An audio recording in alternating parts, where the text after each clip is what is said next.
Okay, before I start, and I do not pretend to be as funny as some of the previous speakers, such as Kohn, but Sod? Okay. Can everyone hear me? Yeah? Okay, great. Before we start talking about business and fun, I want to do a small exercise. This is a famous experiment in psychology. I want you all for 10 seconds to look for green, color green. Look around you for color green for 10 seconds. Starting now. Just look around. See where the green is for 10 seconds, okay? 2, 3, 4, 5, 6, 7, 8. I don't see anyone looking anywhere. 9, 10. Okay. Everyone saw something green? Yes? Now, can you pinpoint me the yellow? Did you see any yellow? Okay. Anyone raise a hand who saw yellow? Don't look now, just, okay. 1. So this is the usual result of this sort of an experiment. The idea is very simple. When people are focusing on something in business or in their personal lives, they filter out everything else. This is a famous psychology experiment.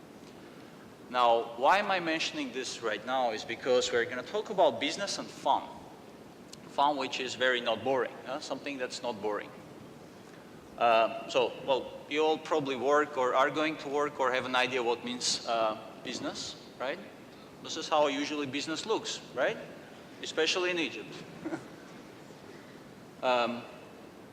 People get bored very quickly, and this is usually the routine that we have, many of us. You don't have to have an Apple Mac, but it's roughly the same idea, right? You wake up, you eat, you satisfy your needs, you sleep, you go to work. This is the way it works. Yeah, so some people call reality, which is, well, our work and our life, they call the worst game ever. People call reality a game, but it's the worst one, right? So, what makes the reality more fun? Because there are fun things in this life, right? It's not just boring. Well, you recognize this sort of image, you know, when father and son or family or friends, you are very engaged in something, right? This is usually coming when you're playing a game. Yeah, so people say, you make me do this, you make me smile on days when it's raining. So games, I'm going to talk about games. Games are fun in general, right? We all know, we all have our favorite games and we like to play them. And then there's something new. Well, I don't know how many of you heard. There's something new called gamification. What gamification is, well, these are the alternative terms. I like the one, pleasure marketing, non-fiction gaming. Gamification is this. Gamification is a very simple thing. Games have certain dynamics, right? Milestones, points, achievements. So introducing the dynamics of a game into a non-gaming context, meaning bringing what's in the game, the logic of a game, into something which has nothing to do with the game. This is called gamification. And it goes into health industry, into business increasingly, it goes into politics, it goes into education, it goes into everything. This is very new. This is really still very new. And just to show you how it looks like, it's at crossroads of what's called now the new science, behavioral economics, game designs, and loyalty programs. Not going to go into details. A lot of you recognize Foursquare. I think it's quite popular in Egypt, right? And I think some of you will recognize him, the recently re-elected, not Egyptian, but American president who unlocked the achievement of becoming a president. Yeah? So, what is that gamification has to offer that, let's say, other conventional, let's call them conventional techniques do not? Gamification offers a very simple formula, this formula. Every game that we play, we want to play it because of whatever values, whatever dynamics that it has, and we like it. So wanting plus liking equals engagement. This is what the gamification is offering. Well, this is maybe the most boring slide, the most boring part of it. Gartner, the big technology research company, identified 4 ways in which gamification is in which gamification can, let's say, vivify or reactivate your business. This is the accelerated feedback cycles, the clear goals and rules of play, the compelling narrative, and the fourth point is very important because I'm going to show something later. So remember this point, tasks that are challenging but achievable. So all of the 4 points are present in each and every good game. And these are the points that the gamification can bring to your business. This is also, well, Gartner's, let's say, a survey that showed what gamification is used in, mostly in most businesses.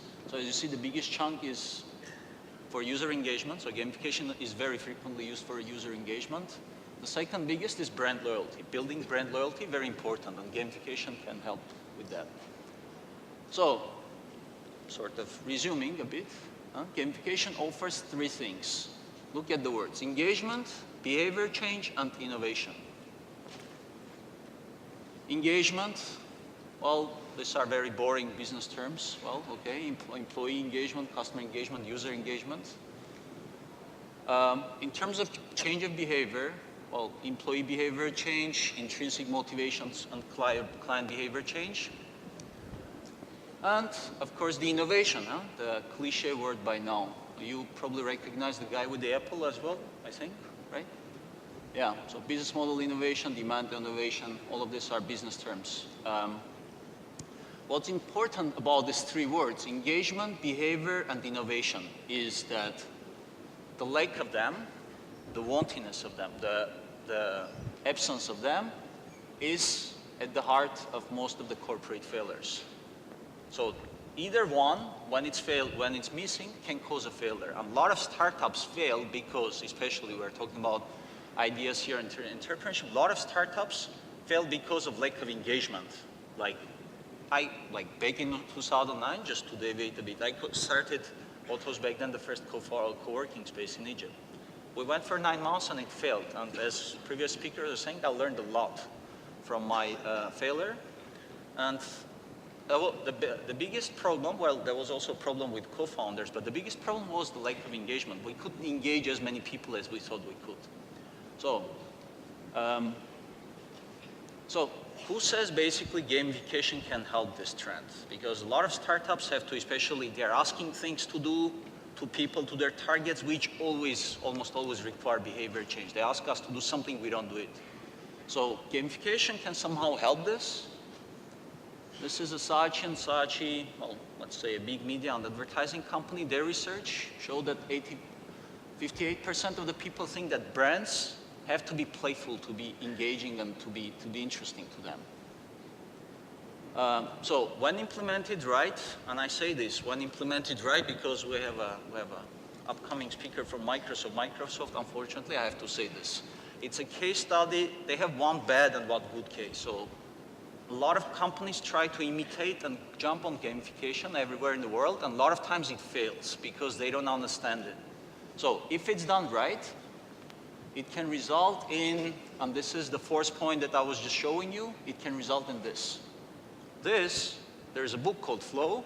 Flow is what? This is the difficulty of something, let's say a game, and this is the time spent playing. When your task, let's put it for business, when your task is too difficult, you get frustrated, you give up. When your task is too easy, you get very easily bored. What's between and what you saw on the picture when people are so much inside this part is called flow. This part is called, as they're calling it, game mechanics then. And this has nothing to do, this research has nothing to do with business. This is psychology. So the guy who termed it, I can't pronounce his name, it's very difficult to pronounce, but so all businesses have to aim for this. So the tasks that are challenging but achievable. This is very important. And of course there is a statistics, Gartner also published a statistic saying that by 2050, 50% of organizations are going to manage innovation processes through gamification. And well, 2 years from now, 70% of global 2,000 companies will have at least one gamified application.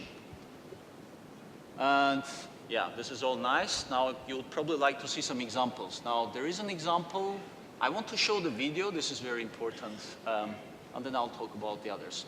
Okay, so can you just pause it for a second? I'll say what this is. Volkswagen, you know, the car company, they did an experiment. They wanted, as you'll see from this video, to have a behavior change. They wanted people to, instead of taking an escalator, take the stairs. So, and they called this experiment the fun theory. Now, they made a competition, they announced a competition, and this is one of the victors, one of the winners of the competition. So, if you click,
so this was in 2008, I think. Volkswagen did a very successful, as you can see, experiment. Just to talk what these two examples are, you all know Samsung. A lot of you have probably a phone. Samsung wanted to be grateful to people who are visiting their website. There are millions of people that visit their website every year. So they thought, well, why don't we reward these people somehow? Because they're coming, they're spending their time commenting, giving their feedback. So they introduced what in gamification is called points, badges, and leaderboard, a simple PBL system. Where, let's say, if you comment 3 times, you get a commenter tag. It's like exactly as in Foursquare, for those of you who know. So what happened was, if I remember correctly, there was a 60% increase on the website in 1 year. Plus, a lot of the people who were just surfing Samsung website and checking the news, they started actually buying Samsung products. So they converted to real sales. Well, Nike Plus, I think a lot of you know Nike. You know, you have the bracelets and stuff you're running. It does the same thing. And Fitocracy, especially for women, I see a lot of women here. You know, losing weight is a big deal, right, for women in Egypt especially as well, right? Yeah, so this is a gamified version of it, which was, I think, like in 6 months, they became very famous because they had a really good dynamics, and they had the social peers, like peers, women like you would share with you their experiences and you would get rewards. It became very successful. Anyhow, yeah, to finalize, I think a lot of you should, especially startups, think of, especially from the point of view of behavior change, that you're going to ask a lot of your target audiences. So think how you can use this. It's not an easy thing to know. Well, there are some people here who know, apparently, like Montez. But yeah, think of how you can involve gamification in your startup ideas. It doesn't have to be a gamified application, but how you can introduce gaming techniques in your existing application or platform. And last point, what you've seen is a tip of iceberg, because gamification is still very, very new, and it's still being explored, so there's no fixed recipes, and a lot of this, as previous speakers are saying, is also based on experimentation. So experiment, test, and come up with your own solutions, and a lot of success. And thank you.